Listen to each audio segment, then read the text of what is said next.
What's up, Boss Campers? Welcome to your last week of Boss Camp workouts with us. We've got a great one scheduled for you today. We're really gonna hit your glutes and your core because those are the two biggest muscles that are gonna make a big difference in how you look and how you feel.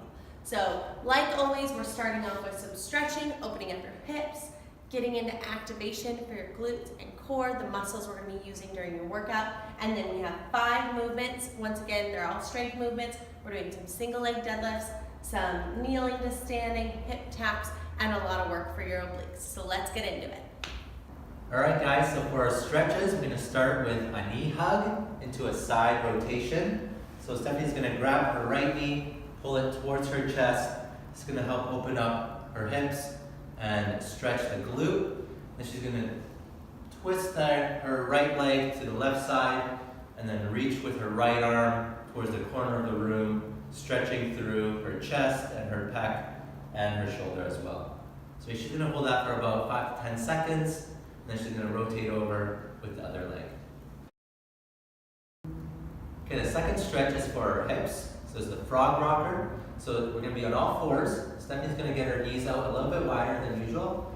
She's gonna flex her toes, flex her feet. She's gonna rock her hips back towards her heels. So this is simulating a squat, so it's opening up her hips.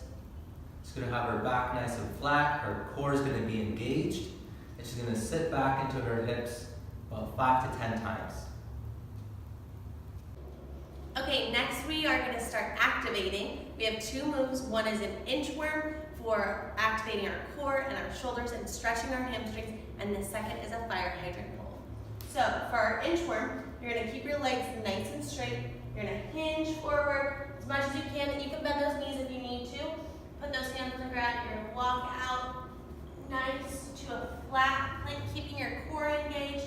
And then with straight legs, I'm just gonna inch my feet towards my fingers and stand up. Then I can flip around and do the other side. We're gonna do 5 total of these. Remember, each one you're trying to get a little deeper in, feel a bigger stretch, pull that core in a little bit more. Next is our fire hydrant hold. This is for our glutes. So we're gonna be on all fours again, knees right underneath our hips, and hands right underneath our shoulders. You're gonna put your weight on one leg, and with the other leg, we're gonna keep that 90-degree angle and lift it up, and we're just gonna hold it here for 30 seconds. Trying to keep my weight evenly distributed by keeping my core engaged, not leaning to one side, and we're just gonna hold, really focusing on feeling it in that glute that's raised, squeezing up towards the ceiling. After 30 seconds, we'll come down and we'll shift sides. We'll do both of those movements 2 to 3 times depending on how much time you have for your workout today. Woo! That's a burner. Okay, so we have 5 different strength movements for you today. Remember, when we're doing a strength workout, we're really trying to get that mind-body connection to the muscle group that we're trying to work and trying to think about that during the full movement. So ideally, you have a pair of dumbbells that you can do these workouts with. If not, you can do it without too. So our first move is a single leg deadlift. So if you have dumbbells, you're gonna put it in your hands. If not, you can do it without as well. You are going to have all of your weight on one leg, pull your shoulder blades back. You're gonna hinge at your hips. So imagine there's someone pulling on your hips, straight behind you. You're keeping a nice flat back, pausing just about at your knee, and then coming up by pushing that glute forward. You can tap your toe if you need to balance, but I'm gonna go nice and slow, pause, come up, squeeze my butt, okay? So imagine that there's a string on your chest pulling you down towards the ground, and then you're lifting up and pulling those hips right underneath you. We're gonna do 12 reps on each leg. Sometimes your feet are gonna burn or your ankles, that's okay. That's your stabilizing muscles working just like any other muscle we're trying to work.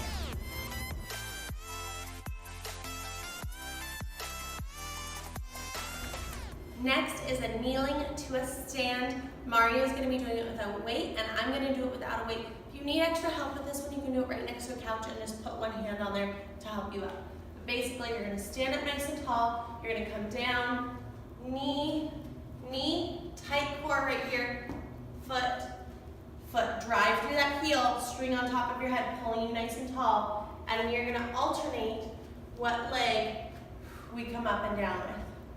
So we're going knee, knee, foot right here, I'm driving into that heel, and there's a string pulling me up, squeezing my glutes.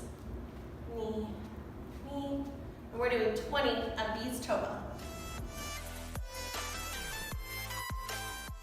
Our next move is gonna hit your core and your back. Mario is gonna be doing this with dumbbells as a renegade row, and I'm gonna do it without, just in a plank position, doing hip taps. So in both movements, you wanna make sure that you start with your feet wide and your hands right underneath those shoulder blades. You don't wanna be back here when you start this move.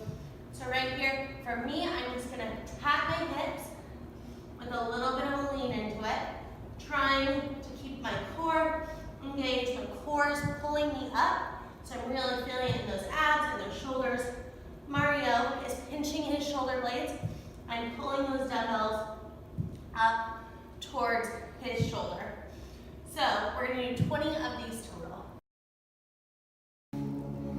Our next move is for your core and your shoulders. It's a lateral plank walk. So I'm just gonna go back and forth a couple steps. Mario's gonna go the full length of the turf.